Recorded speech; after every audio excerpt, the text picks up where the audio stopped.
আসসালামু আলাইকুম everyone, welcome back to my YouTube channel. তো আজকে আমি আমার রুমের জানলা থেকে দেখছিলাম পাশের এই জমিতে কি পরিমাণে পানি জমছে। ব্যাঙ শুধু লাফালাফি করতেছে।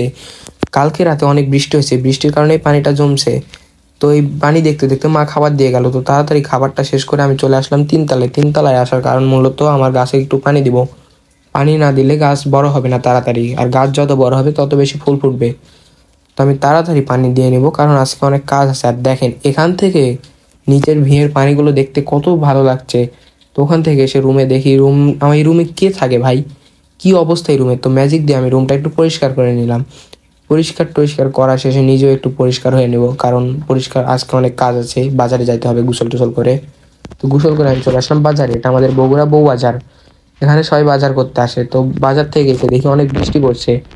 তো বৃষ্টিতে আজকে গোসল না করলে বৃষ্টিতে ভিজতে পারবো না। তো কি হয়েছে, আমি চলে আসলাম তিনতলায়। তিনতলায় এসে দেখি ভাই কি পরিমাণে বৃষ্টি, চারিদিক শুধু ভিজে যাচ্ছে। দেখেন এখান থেকে দেখেন আমার গাছগুলো পুরো ভিজে গেছে, আমি হুদাই পানি দিলাম ভাই। তো তিনতলা থেকে নিচে এসে দেখি মা একটা জিলাপি দিয়ে গেল। তো আমি এখন জিলাপি খাই। আপনারা আমার চ্যানেলটা সাবস্ক্রাইব করুন, ধন্যবাদ।